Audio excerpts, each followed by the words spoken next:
Assalamualaikum warahmatullahi wabarakatuh. Yuk kita lanjut aja ke bagian berikutnya. Tapi sebelum kita lanjut, kita berdoa dulu ya.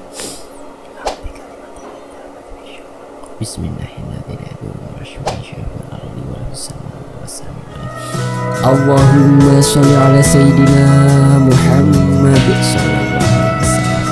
Oke teman-teman, ini dia kelanjutannya.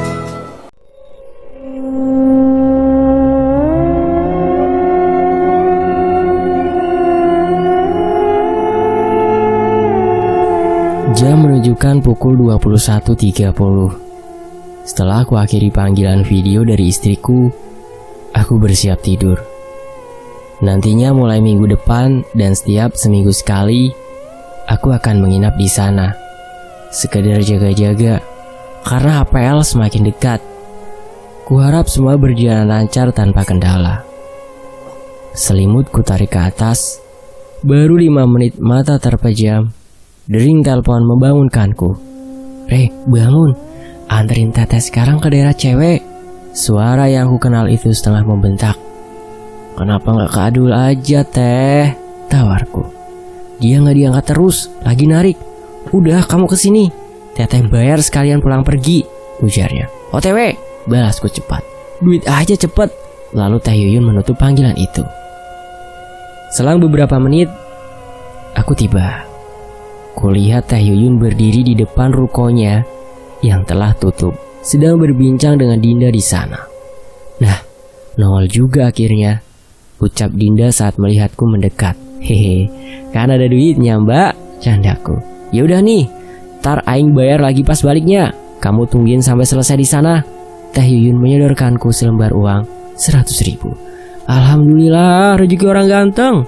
Ayo deh kalau gitu," ajakku sambil menepuk jok belakang. "Ngebut ya Rek," pinta Teh Yuyun.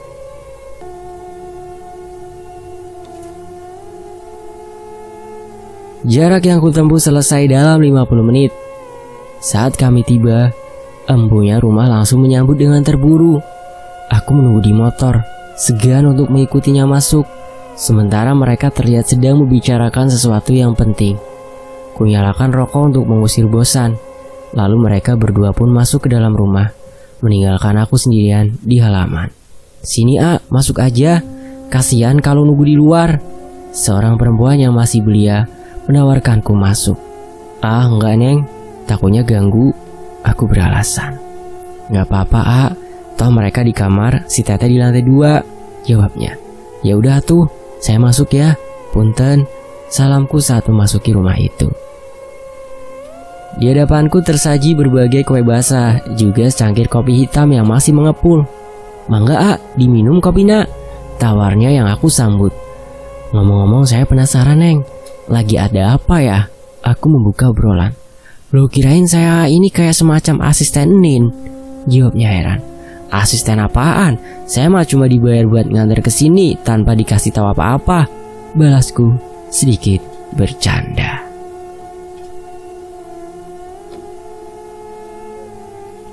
Kejadiannya baru seminggu yang lalu, si teteh mulai bertindak aneh. Dia baru lulus SMA tahun ini.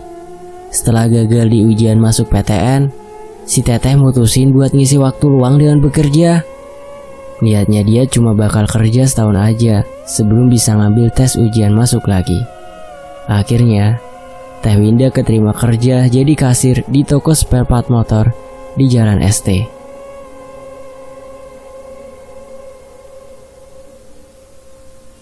1-2 bulan semua lancar-lancar saja. Gaji juga lumayan. Teh Winda bilangnya kerasan kerja di situ. Meski katanya cuma dia satu-satunya perempuan di toko itu, tapi staf lain pada respek aja, gak aneh juga. Sampai waktu itu, Teh Winda nelpon ke mama, minta izin buat pulang malam. Bilangnya lembur buat laporan gaji atau apa gitu, aku lupa. Terus kan si teteh pulang jam 9 lebih. Biasanya dia asar aja udah di rumah. Pas pulang dia mulai aneh tuh. Diajak ngobrol gak nyambung, banyak ngelamun juga. Makin hari malah makin parah. Dia hilang fokus, ngapa-ngapain mulai gak bener. Sampai akhirnya ya kayak yang sekarang ini, dia selalu ngelamun setiap waktu. Matanya kosong, Disuruh makan diem, ditanya diem, senyum enggak, nangis juga enggak. Si teteh hilang ekspresinya, gak ada emosi, kayak boneka. Setelah seminggu kayak gini, kenalan si ayah ngasih tahu soal Nin. Soalnya kita udah curiga, ini pasti ada papanya. Di saat aku diceritain, terdengar suara brak. Kami sontak melihat ke arah suara itu berasal, lantai 2. Teh Yuyun terduduk di atas pintu yang tergeletak di depan sebuah kamar sambil memegang dadanya. Bocah sial, umpatnya yang lalu melompat kembali masuk ke kamar itu. Sementara empunya rumah, aku tak melihat mereka. Itu kamar si teteh, ucap gadis itu sambil menuju ke sana. Saya kok agak khawatir ya. Mataku masih tak lepas dari tempat di mana gadis itu menunjuk. Ya udah, ayo ke atas saja. Lihat doang gak bakal kenapa-kenapa. Gadis itu bangun lalu dengan santai berjalan naiki tangga. Tanpa pikir panjang, aku mengikutinya di belakang. Saat kami tiba di lantai terakhir, pintu kamar masih tergeletak di sana. Aku segera menghampiri ruangan itu dan berharap semua baik-baik saja. Namun sayangnya, kedua orang tua Winda kutemukan tak sadarkan diri di ruangan itu. Sementara Teh Yuyun memegangi kepala Winda dengan keras sambil membacakan sesuatu dengan bahasa yang tidak aku pahami. Winda meronta, kadang tertawa terbahak-bahak, lalu menangis, lalu meronta lagi. Melihat perilakunya membuatku begitu ngeri. Ayah, mama, gadis itu berlari masuk ke kamar. Lalu dengan sigap ia memangku kepala ibunya, lalu menepuk pipi untuk membuatnya sadar. Re, jangan ngelamun, bawa keluar orang tuanya Winda, cepetan, bentak Teh Yuyun dengan posisi yang tak berubah. Aku pun menurutinya. Kuseret mereka keluar kamar dibantu si gadis. Sementara kami sibuk menyadarkan kedua orang tua Winda. Teh Yuyun beberapa kali terpental dan kembali lagi melakukan hal yang sama. Syukurnya ibunya kini sadar. Rini, kakakmu mana? Sang ibu langsung menanyakan Winda. Masih ditanganin sama Enin. Mama di sini aja dulu, ujarnya. Tak lama sang ayah juga siuman. Ia tak berkata apapun, malah langsung bangun lalu melihat ke dalam kamar. Akhirnya bangun, bawa ke sini uang itu, perintah Teh Yuyun saat melihat sang ayah khawatir. Baik Nin. Ia lalu mencari di lemari Winda dan benda yang dimaksud pun ditemukan dengan mudah. Saat ia menyerahkan uang itu, aku bertanya pada Rini, uang apaan Rin? Itu si teteh pas pulang itu bawa uang 500.000 dari bosnya, bilangnya upah lembur, jelas Rini. Aku hanya mengangguk singkat. Bodoh, kenapa kurang? Hardik Teh Yuyun. Winda yang pakai Nin, jawab sang ibu membela suaminya. Iya Nur, Aing gak mau tahu, pokoknya duit yang diterima si Winda harus utuh lagi, sekarang, bentak Teh Yuyun. Suaranya keras menggelegar. Pak Ayat berlari menuju kamar sebelah, sedangkan Bu Nur turun ke lantai bawah. Tak butuh waktu lama, mereka berdua kembali. Ini Nin sisa uangnya.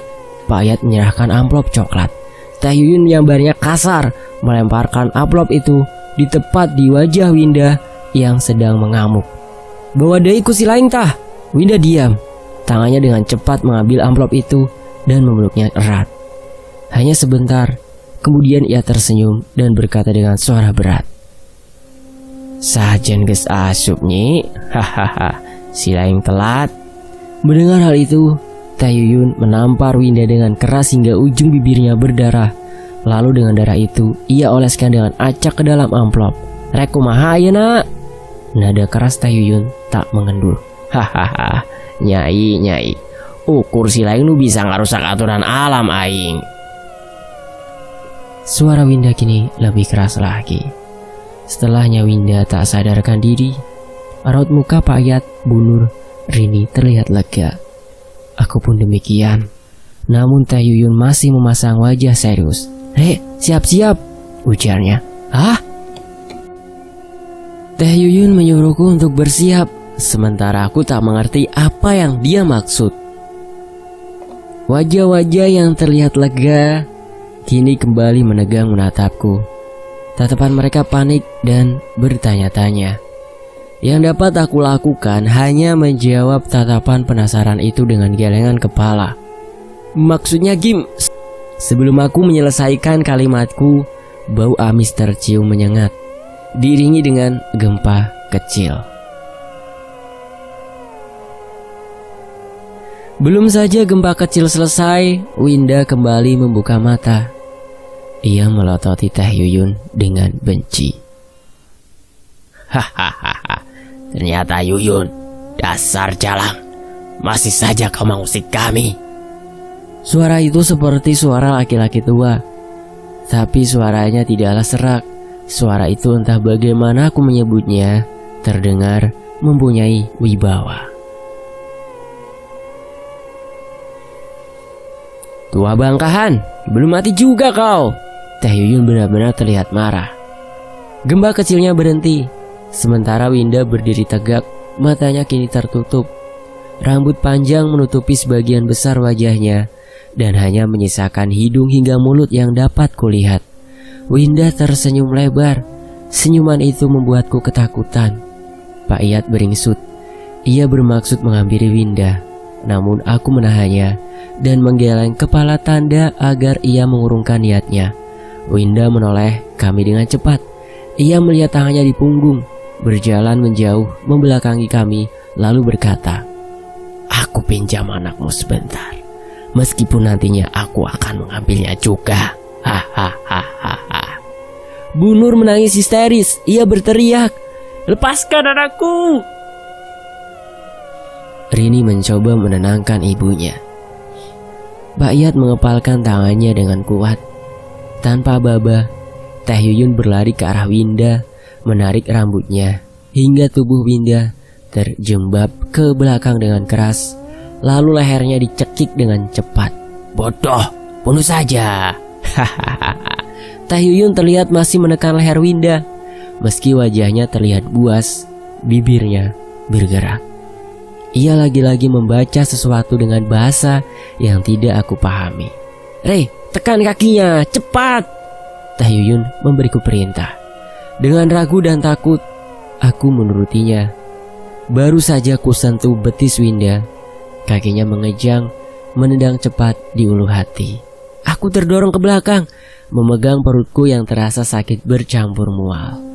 Sementara Winda masih tertawa terbahak-bahak, Pak Iyad yang sedari tadi menahan diri kini turut membantuku. Begitupun Bu Nur yang lalu mengusap wajah Winda. Teh Yuyun masih mencekik Winda sambil terus membaca mantra. Selang beberapa lama, tubuh Winda terlihat mengendur. Cekikan Teh Yuyun juga ia lepaskan. Semuanya juga saling melemaskan badan, lalu terduduk mengitari tubuh Winda. Sial bagi kami. Rini yang sedari tadi hanya memperhatikan, tiba-tiba berteriak histeris. "Ah!"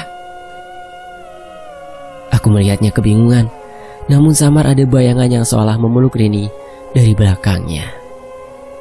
Sebelum aku dapat memberitahu Teh Yuyun, ia langsung lompat dan menarik tangan Rini ke depan hingga menyebabkan keduanya jatuh bersamaan. Hihihi, suara tawa wanita menggema di kamar ini. Kami semua jelas mendengarnya. Aku yang masih merasakan sakit di sekitar perut mencoba mencari dari mana suara itu berasal, dan tatapan Bu Nur menjawab rasa penasaranku. Bu Nur melihat ke arah belakangku, di mana ada jendela yang memperlihatkan pemandangan halaman samping rumah ini. Saat ku tengok, ada sesosok wanita sedang menempelkan wajahnya di jendela itu. Matanya berwarna putih seluruhnya. Wajahnya pucat pasi.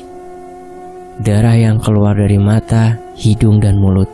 Sosok itu deras mengalir mengotori kaca jendela. Ia tertawa seolah puas. Lalu melayang menjauh, memperlihatkan gaunnya yang berwarna merah, lalu hilang begitu saja. Setelah kejadian itu, barulah dapat kulihat wajah Teh Yuyun yang sedikit tenang. Mungkin perasaanku, teror yang terjadi bertubi-tubi ini seolah memakan waktu banyak. Namun saat kulihat angka di jam tanganku, itu hanyalah berlangsung kurang dari 10 menit. Sungguh gila. Nur, tunggu ya anakmu sambil terus baca ayat suci sampai subuh. Gantian sama si Iyad. Kata-kata Teh Yuyun memecah keheningan kami. Muhunin, Bu Nur menyanggupi. Teh Yuyun berdiri lalu melangkah keluar dari kamar. Aku, Pak Iyad, dan Rini mengikutinya. Setibanya kami di ruang tengah lantai bawah, Rini sigap membuatkan kopi hitam untuk Teh Yuyun. "Jadi gimana, Nin?" "Selesai?" tanya Pak Iyad sesaat ketika kami baru saja duduk. "Anggap saja selesai. Makhluk-makhluk itu gak bakal ganggu Winda lagi," jawab Teh Yuyun. "Dikemanain, Teh?" Aku penasaran. Gak usah tahu, bentaknya. Aku menunduk malu mendengar jawabannya. "Maaf, Nin, kalau uang si Teteh bagusnya dikemanain ya?" Kini Rini yang bertanya. "Kasih aja ke si Re," jawabnya acuh. Rini berlari kecil menaiki tangga, lalu kembali dengan cepat seraya memberiku amplop dengan noda darah. "Yang benar aja, Teh." Aku enggan mengambilnya, mengingat ini adalah media agar dapat menumbalkan Winda. "Di pikiranmu cuma duit aja, udah terima, aman itu," ujarnya dengan galak. Daripada lebih malu, ku terima amplop itu, lalu ku taruh di atas meja.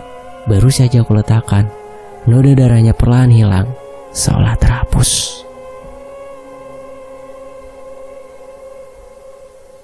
Melihat gelagatku, Teh Yuyun hanya tersenyum kecil, sementara Pak Iyad maupun Rini sama sekali tak menyadarinya.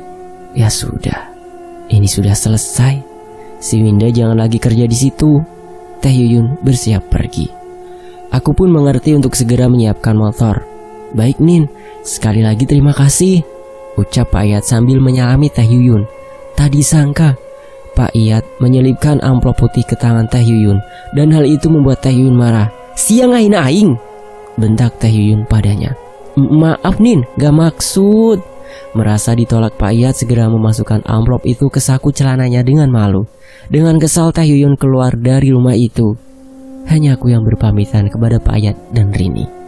Karena tak lagi terburu, aku memacu motorku pelan. "Teh, saya kok masih agak kurang paham ya." Aku membuka obrolan di jalan karena penasaran yang tak dapat lagi ditahan. Getih laris. Getih laris adalah salah satu dari sekian banyak ajian penglaris agar apapun yang dijual di suatu toko selalu ramai dikunjungi pembeli. Namun syarat yang diajukan oleh pelaku getih laris ini cukup berat. Darah wanita dibutuhkan setiap 1 tahun sekali. Jika sekali tak dipenuhi, maka efek penglarisnya akan habis seketika. Lalu pelaku harus memindahkan tokonya dan memulai kembali ritual getih laris di tempat baru. Biasanya pelaku akan memakai media suatu barang yang telah ia jampi-jampi dan diberikan kepada target yang akan ditumbalkan. Asal barang itu dipakai, dimakan, ditukar, atau dibelanjakan, maka makhluk gaib yang mendiami ilmu getih laris akan segera mendiami tubuh sang tumbal secara perlahan, hingga akhirnya tumbal akan mati karena habis darahnya dihisap secara tidak sadar. Saat proses mendiami tubuh sang tumbal ini terjadi, tumbal akan terlihat mulai bertingkah aneh, sering melamun, hingga berujung tak dapat makan, memberikan emosi hingga ia mati. Seperti kutukan, tumbal dari getih laris tidak dapat dilepaskan hingga ia meninggal. Jadi artinya Winda cuma orang yang salah yang kebetulan ada di tempat yang salah? Aku memastikan dia orang yang tepat di waktu dan tempat yang salah. Teh Yuyun meluruskan. "Kok tepat?" lanjutku. "Ya kan dia emang cocok buat dijadiin tumbal," jelasnya singkat. "Cuma karena dia cewek, Teh, gitu doang?" Aku tak percaya. "Yang penting dia perempuan, udah make media yang bisa buat dia dijadiin tumbal.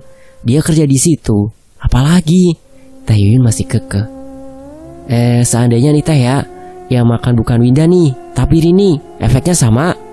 Aku masih belum puas dengan jawabannya. "Enggak, kan Winda yang kerja di situ, dia yang ditargetin. Seandainya uang itu dikasih ke orang lain terus dipakai, si Winda nggak bakal kenapa-kenapa," jelasnya membuatku tenang. "Jadi uang yang saya pegang ini aman, Teh?" Aku kembali memastikan. "Aman, tenang aja. Kamu takut, Re?" ejek Teh Yuyun. Orang waras mana yang gak takut Teh? Tadi ada darah kan di situ, tapi hilang. Itu kemana? Risauku kuutarakan. Ntar juga tahu, jelasnya singkat. Terus Teteh bisa lepasin kutukan itu akhirnya gimana? Tanyaku. Gak dilepasin, tapi dipindahin, jawabnya. Kemana? Cecarku. Kamu lupa Re, apa yang Teteh lakuin buat bisa jadi kayak gini? Sepertinya Teh Yuyun kesal nih. Mengorbankan tubuh sendiri buat jadi wadah kan? Aku memastikan. Karena udah jadi wadah, nambah satu lagi kutukan bukan masalah. Penjelasan hanya dapat kubalas dalam hati bahwa ini adalah kegilaan yang tak pernah bisa kupikirkan. Plak, Teh Yuyun menampar kepalaku agak keras. Siang ngomong kamana wae, tegurnya. Saya gak ngomong apa-apa Teh, aku membela. Mulut enggak, kepala iya, balasannya membuatku terdiam. Mesti hati-hati mikir nih kalau lagi sama Teh Yuyun. Teh Yuyun bisa baca pikiran. Keluargahan, ya keluargahan, keluarga yang dulu pernah Teteh layani. Setelah alasan kematian Nonyan diketahui oleh semua anggota keluarga, bukannya menghindari, mereka malah mencontohnya. Bahkan kini, potret Nonyan dijadikan lukisan besar dan diberi gelar Eyang Putri oleh anggota keluarga yang lain. Kepala keluargahan di masa ini, dia bekerja sama dengan Ki Kala demi menyempurnakan apa yang sudah Nonyan mulai. Beberapa toko yang mereka punyai diantaranya memakai getih laris. Kebetulan yang sial, Winda menempati toko itu. Mungkin sekarang adalah saat yang tepat untuk bersyukur karena efek getih laris sudah dipindahkan. Tinggal tunggu waktu hingga toko itu pindah dan kembali mencari korban baru. Apabila hal itu terjadi lalu Teteh mengetahuinya, hal yang sama akan Teteh lakukan juga hingga keluargahan berhenti atau musnah. Motor tiba-tiba oleng, keseimbanganku terganggu, seperti ada sesuatu yang membuatnya berat ke kiri. Aku segera menepi dengan cepat, lalu menahannya agar kami tak terjatuh. Turun Re, ujar Teh Yuyun. Aku menurutinya dan berjalan agak menjauh dari motor seperti yang Teh Yuyun juga lakukan. Tak ada yang aneh. Gak kenapa-kenapa Teh, ujarku saat memperhatikan motor yang terlihat tak ada masalah. Teh Yuyun diam, tak menjawab. Saat aku menoleh padanya, ia sedang menutup mata dan membaca mantra. Sialan, pikirku saat itu. Ada suatu hal yang buruk sedang terjadi. Ngawujud ya, bentak Teh Yuyun ke arah motor. Aku yang mendengarnya mulai merinding. Suara itu berasal dari samping motorku persis. Aku memperhatikan dengan seksama. Ada apa di sana? Karena merasa aman ada Teh Yuyun di sampingku, nyaliku sedikit naik. Lalu sebuah tangan kecil berwarna hitam merayap memegang stang motor, dan tangan lainnya merayap pada bagian jok depan. Sedetik kemudian, kepala pelontos menyembul dari sana, mata yang besar, hidung pesek tanpa daun telinga, serta mulut lebar dengan taring sedang tertawa terkekeh bak mengejek kami. Nyai, Nyai, Nyai. Ia melompat mencoba mendekat. Kini terlihat tubuhnya seperti anak kecil dengan perut yang besar dan kaki yang sangat pendek. Tangannya yang terlalu panjang bahkan hingga menyentuh tanah berbanding terbalik dengan kakinya yang kecil. Aku semakin berjalan mundur, sementara makhluk di depanku masih tertawa sambil terus mendekat. Dengan berani, Teh Yuyun masih diam di tempatnya berdiri. Saat makhluk itu tepat di depannya, ia tendang dengan keras hingga terpental. Meski tak jauh, mulut Teh Yuyun masih membaca mantra. Sementara makhluk itu menggelepar, lalu dengan cepat ia berbalik menghadapkan perutnya ke bawah. Sambil terus tertawa dengan suara yang sama, makhluk itu membesar. Lebih tepatnya kepalanya yang hanya membesar, meninggalkan tubuhnya yang semakin kecil hingga kepala itu tumbuh seukuran pintu rumah. Nyai, Nyai, ayeuna kula milusia. Getih mana getih, mana getih. Suaranya membentak. Mata yang seukuran kepala tangan itu terlihat melotot, membuatnya semakin besar lagi. Sontak dengan suara sekeras itu aku jatuh terduduk. Lututku lemas. Teh Yuyun melihatnya dengan tatapan tajam. Ia lalu menggigit tepat di nadi kirinya. Darah kemudian mengucur. Dengan cepat ia kibaskan tangannya hingga darah itu terbang ke arah segala arah. Seperti katak, makhluk itu lompat dan mulai menjilati setiap darah Teh Yuyun yang jatuh. Saat ia sedang sibuk menjilat, Teh Yuyun menginjak kepalanya. Mantra telah selesai. Kini lolongan anjing terdengar bersahutan. Dengan sekejap muncul beberapa anjing hitam berlari mendekat. Matanya hijau menyala. Mulutnya terbuka memperlihatkan taringnya. Dengan buas anjing-anjing itu menggigit makhluk yang Teh Yuyun injak dan menyeretnya menjauh. "Geni, awas Geni, aku ingin darah!" Makhluk itu berteriak sambil diseret dengan ganas oleh anjing-anjing yang sepertinya suruhan Teh Yuyun. Aku yang duduk karena masih ketakutan melihat semua adegan itu sendirian, tak dapat membantu. Dan aku membatu. Kini gesekan ranting di atas kepalaku berbunyi dengan liar. Saat ku tengok ke atas, beberapa kain putih dengan aksen rambut panjang terlihat berseliweran terbang ke sana kemari. Teh, ketakutanku tak dapat lagi kutahan. Teh Yuyun yang baru selesai mengerjakan urusannya menoleh ke atas.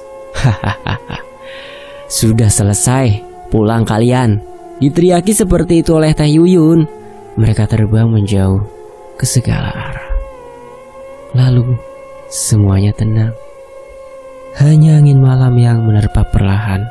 Sedikit dingin, tapi setidaknya tidak akan ada lagi jeritan atau gonggongan sepanjang jalan pulang. Ku coba bangun, menahan lututku dengan kedua tangan yang masih gemetar dengan susah payah. Aku bangkit dengan posisi membungkuk. "Bangun kau, udah punya duit masa lama gitu, cepet!" suara Teh Yuyun. Seraya Teh Yuyun yang mengangkat pundakku agar cepat berdiri. "Kalem sih Teh, duit mah gak ada urusan sama yang kayak begituan," aku beralasan sambil berjalan menuju motor. "Udah yuk jalan!" Tepukannya di pundakku melanjutkan perjalanan kami pulang. Singkat cerita, kami akhirnya tiba di rumah Teh Yuyun. Dengan melepas semua rasa lelah, ku jatuhkan diri di atas sofa ruang tamunya tanpa permisi. Biarlah tak sopan sesekali. Hitung-hitung balas dendam karena diberi penampakan saat di jalan tadi. Ku mainkan handphoneku, melihat jam yang menunjuk pukul hampir 2:30 pagi. Meski lelah, aku akui tak ada kantuk yang menerpa. Samar ku dengar suara dentingan gelas beradu dengan sendok. Harum teh dengan campuran melati kini tercium. Lalu kulihat Mbak Dinda berjalan dari arah dapur membawa nampan berisi 2 gelas teh ke arahku. "Gak bisa tidur ya, A? Sok atuh diminum dulu," ujarnya seraya menyodorkan padaku. "Hatur nuhun, ditampi ya." Ku teguk sekali. Aroma melati lembutnya teh memenuhi rongga mulut dan turun ke kerongkongan. Sesaat ketika aku selesai, Mbak Dinda terlihat keluar dari kamar. "Loh?" Aku keheranan. Re, udah bikin teh sendiri ya?" "Ya udah tuh, saya jadi nggak repot," katanya saat melihatku dengan segelas teh yang kupegang. "Maksudnya? Bukannya tadi Mbak loh yang bikin terus ngasih ke saya. Terus tadi Mbak duduk di sini apa pergi kemana gitu ya?" Aku melupakan apa yang Mbak Dinda lakukan setelah ia memberiku teh. "Bukan saya itu, Rek," ujarnya yang sukses membuatku kaget. Kuletakkan gelas itu dengan takut dan heran yang bercampur. "Si Rek kenapa?" Teh Yuyun muncul dari balik kamar yang lain. "Tuh," Mbak Dinda hanya menunjuk dengan bibirnya ke arahku, yang lalu disambut dengan gelengan kepala oleh Teh Yuyun. "Haji," ia memanggil seseorang. Lalu sebelum akhirnya aku jatuh tak sadarkan diri, suara tawa cekikan terdengar lembut dari ujung lantai 2. Dasar sial.